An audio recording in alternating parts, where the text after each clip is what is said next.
વાસણા વિસ્તારનો એક video social media પર ખૂબ જ ઝડપથી વાયરલ થઈ રહ્યો છે। જી હા, જેમાં પોલીસ કર્મી દ્વારા કિશોરને લાફો મારવામાં આવી રહ્યા હોવાનો આક્ષેપો ઉઠ્યા છે। માહિતી મુજબ જો વાત કરીએ તો બે કિશોર રાત્રિના સમયે ગાર્ડનમાં ગયા હતા, ત્યારે પોલીસની પીસીઆર વાન ત્યાં પહોંચી અને કિશોરોને બહાર કાઢ્યા બાદ એક કિશોર સાથે મારપીટ કરવામાં આવી હોવાનો પરિવારજનોએ આક્ષેપ કર્યો છે। વાયરલ વિડીયોમાં લોકો સાથે પોલીસની કથિત દાદાગીરી અને ઉગ્ર બોલાચાલી પણ જોવા મળી રહી હોવાનું કહેવાઈ રહ્યું છે અને વધુમાં પરિવારજનોએ એવો પણ આક્ષેપ કર્યો છે કે પોલીસ દ્વારા તેમના મોબાઈલ ફોન અને અન્ય જે વાત છે અને મોબાઈલ ફોનની સાથે સાથે અન્ય એવા તપાસ કરવામાં આવી અને તેને લઈને કાયદેસરની કાર્યવાહી અને ધમકીઓ આપવામાં પણ આવી છે અને હાલ વિડીયો સોશિયલ મીડિયા પર ભારે ચર્ચાનો વિષય બન્યું છે। જોકે સમગ્ર મામલે પોલીસ તરફથી સત્તાવાર સ્પષ્ટતા સામે આવી નથી અને વિડીયોની સત્યતા અંગે પણ તપાસ ચાલી રહી છે।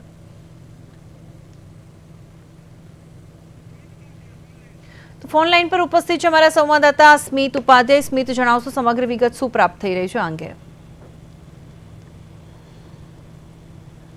जी જે કિશોરની પોલીસ કર્મીએ જે લાફો માર્યો તેવા આક્ષેપ જે કરવામાં આવે છે પરિવાર દ્વારા અને જે વિડીયો ગઈકાલ રાતથી જે વાયરલ થઈ રહ્યો છે એવું કહેવામાં આવી રહ્યું છે। જે પોલીસ જે સ્ટાફ હતો તેઓ દ્વારા જે છે જે સગીર હતો તેની ઉપર લાફાવાળી જે છે કરવામાં આવી હતી તેવું પણ કહેવામાં આવી રહ્યું છે। વાત કરીએ તો જે રીતના જે પોલીસ કોન્સ્ટેબલ હતા તે બે કિશોર ગાર્ડનમાં રાત્રે ગયા હોવાથી પોલીસ કર્મી જે છે પીસીઆર ગાડીએ કિશોરને બહાર કાઢીને જે લાફો માર્યો હતો ને જે પીસીઆર વાન જે ચેકિંગ કરતી હોય છે તેઓ દ્વારા તેમની પૂછપરછ પણ કરવામાં આવી હતી।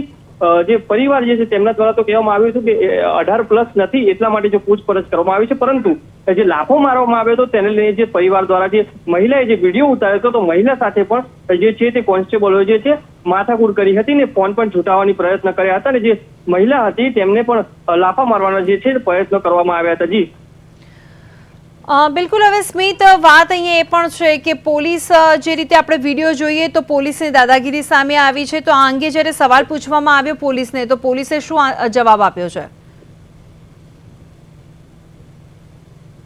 હજી સુધી પોલીસ દ્વારા કોઈ જવાબ આપવામાં આવ્યો નથી કે નથી સત્તાવાર જાહેરાત કરવામાં આવી કે આ ઘટના જે છે તે કયા કારણોસર બની હતી।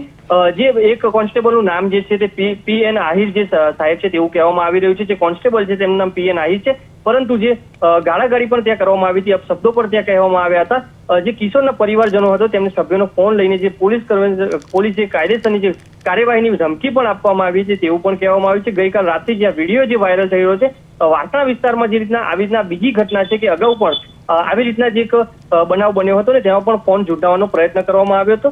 જે બે સગીર વયના જે બાળકો હતા તે ગાર્ડનમાં ફક્ત બેસી રહ્યા હતા, વાતચીત કરતા હતા અને ત્યારબાદ ત્યાંથી જે પીસીઆર નીકળી હતી ત્યારે તેમની પૂછપરછ કરવામાં આવી હતી। પૂછપરછ કર્યા બાદ જે વિદ્યાર્થીઓ જે હતા તેમને લાફો મારીને પૂછવામાં આવ્યું હતું કે અહીંયાથી શું કરવા બેઠા છો અને તેવી માહિતી તેવી રીતના લેવામાં આવી હતી। જી બિલકુલ સ્મિત, આભાર સમગ્ર વિગત માટે।